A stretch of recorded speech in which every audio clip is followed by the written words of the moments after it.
Penny. Again, that's me. I am making another review, and this is of a show that I went to see that my friend Aidan was in. Hey Aidan! And it was called Tales of My Idiocy, and it was a brilliant piece of theatre. They put it on at Leeds Uni.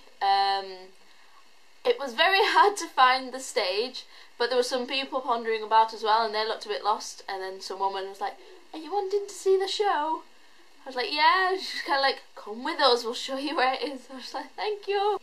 And I ended up getting a free ticket because there was a woman at the booking office thing, and she was like, "Oh, I've got a spare ticket. My friend's not coming anymore. Do you want it?" So I was like, "Okay, do you want some money?" She was like, "No," so free ticket. I feel like I should have plugged in my microphone. Yep, should have plugged in my microphone. So I walked in, and the set was like, there wasn't much. There was some low-down black rosters on each side.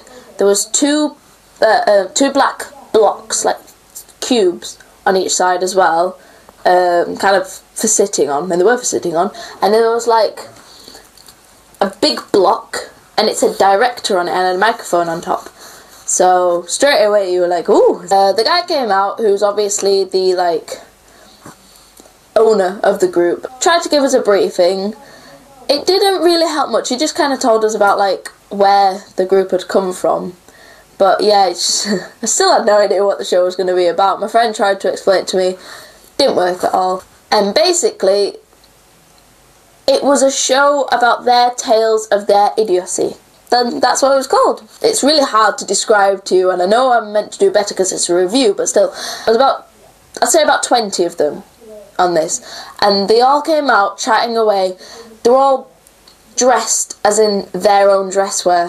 For example, my friend Aidan had his mohawk stood up and his punky, spiky jacket, and it looked cool. So you could tell by then there was like, oh, there mustn't really be any characters, unless they're going to do some knee-high storytelling thing and start picking out like odd objects to represent their character. I don't know. And then one person stood on the thing, on the director box, and stood up to the microphone. I was like, excuse me, guys. So then everyone lined up in like a V next to him and staring at the person on his block. The whole concept of it was there was a director on that box, and when he was on there, he would ask questions that they all would answer. And the questions were something like, how do you want to be represented in this?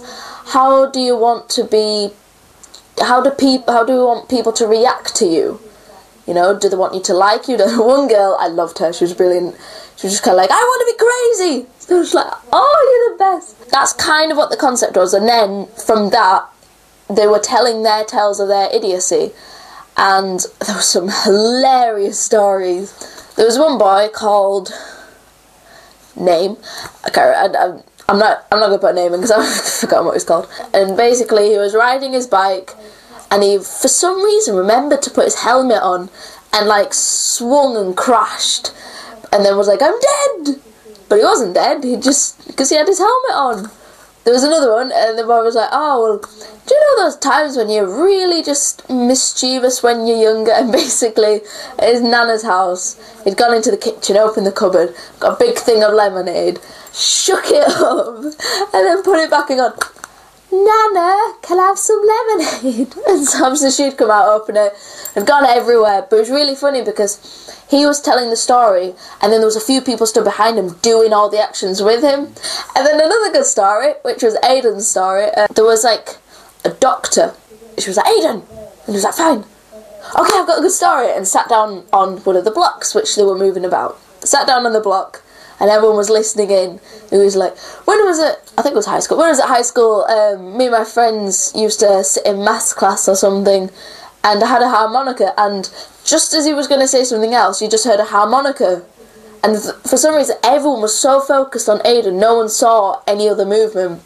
But basically, while he was trying to tell this story about the fact that in his maths class, him and his friends would pass around this harmonica and keep playing the harmonica and confuse the teacher because she wouldn't know where it was coming from. And through him telling that, there was a harmonica being passed around through all the rest of the kids, and they were kept playing it in his ears. He was like, but it was really funny.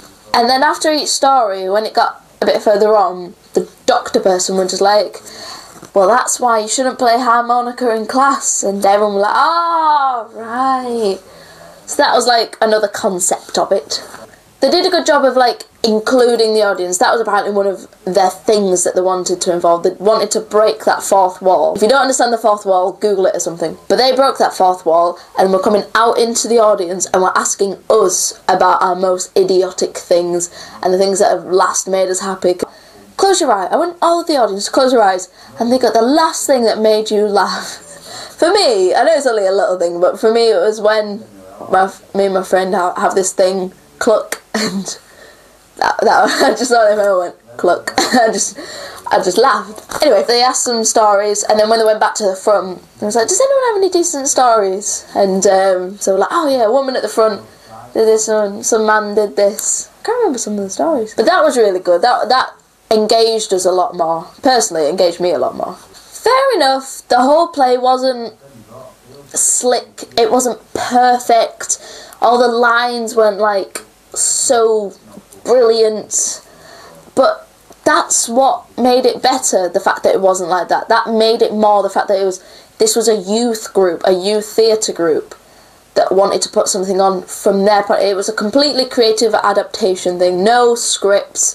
It wasn't like they took something from Sarah Kane, some 448 psychosis, depressing crap about her wanting to kill herself. It wasn't all like that. It was just their stories, something that they had put together, they'd worked together, and it was better the fact that they had tiny little slip-ups. There had bits where even the people on stage were laughing because it was funny, it was hilarious, and I was close to tears with laughter. One of the main stories, this is what started it off with the story thing. I realised I just said story like 4 times. One of the boys, Connell, who I also know from college, hello Connell, there was like a TV screen, and the person on the director thing was like, well, everyone's getting a sticker within it. That was the thing, yeah. Everyone passed out stickers and everyone wrote their name and stuck it on, so when they were talking, they were like, so hey, I'm Connor, and then just keep talking. I thought that was really good, because you felt like you were getting to know them a bit more. That was kind of knee-high, so it was just like distinction of who is who, but it worked really well. But Connell put on this video of a story that he was telling, and the story was, he was at a festival and there was a really pretty Scottish girl and she had a nice straw hat and the wind blew it away, and then he went to save it and he walked through this like lake or river or something up to his waist, retrieved the hat, turned around and she wasn't even there. But then later on when he was sat in the tent with this hat still, for some reason he felt like he needed to keep, he heard a voice outside saying, oh, I was really upset because I lost my hat today.